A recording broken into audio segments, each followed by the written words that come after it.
બે દિવસ અગાઉ આમ આદમી પાર્ટીના પ્રમુખ નિરંજનભાઈ વસાવાએ રાજપીપળામાં ખુલ્લેઆમ દારૂ અને ડ્રગ વેચાય છે એવી એમણે મીડિયામાં સ્ટેટમેન્ટ આપ્યું હતું, જેના કારણે બુટલેગરો ઉશ્કેરાઈ જઈને કેટલાક રાજકીય નેતાઓના ઇશારે એમણે આજે ભર બજારમાં નિરંજનભાઈની ગાડી રોકી તેમના પર જીવલેણ હુમલો કર્યો હતો અને એ હુમલામાં નિરંજનભાઈ જેમ તેમ બચી ગયા અને પોલીસ સ્ટેશને પહોંચીને એમણે ફરિયાદ નોંધાવી છે। ત્યારે આજે બુટલેગરોની જે દાદાગીરી છે અને ડ્રગ પેડલરોની જે દાદાગીરી છે એ જિલ્લા પ્રમુખ પણ આજે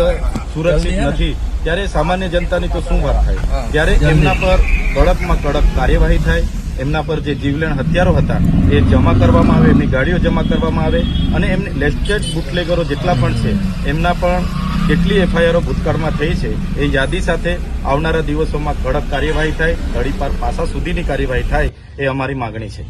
અને જો પોલીસ કાર્યવાહી કરવામાં કોઈ ઢીલાસો અપનાવશે તો આમ આદમી પાર્ટીનું શું કહેતો છે? અહીંના પીઆઈ જે તપાસ અધિકારી છે એમણે કીધું છે 24 કલાકની અંદર એમની ધરપકડ પણ કરીશું, એમના તમામ હથિયારો જપ્ત કરીશું, એમની ગાડીઓ પણ જપ્ત કરીશું અને એમની દરખાસ્ત પણ આવનારા દિવસોમાં અમે કલેક્ટરશ્રીને મોકલીશું। જો આમ નહીં થશે તો અમે બધા જ લોકો નિરંજનભાઈ એમના પરિવારની સુરક્ષા માટે રાજપીપળામાં ભેગા થઈશું, એસપી કચેરીએ જઈશું અને એસપી સાહેબને વિનંતી કરીને એમના પર કડકમાં કડક કાયદેસરની કાર્યવાહી થાય એવી અમે માંગ કરીશું।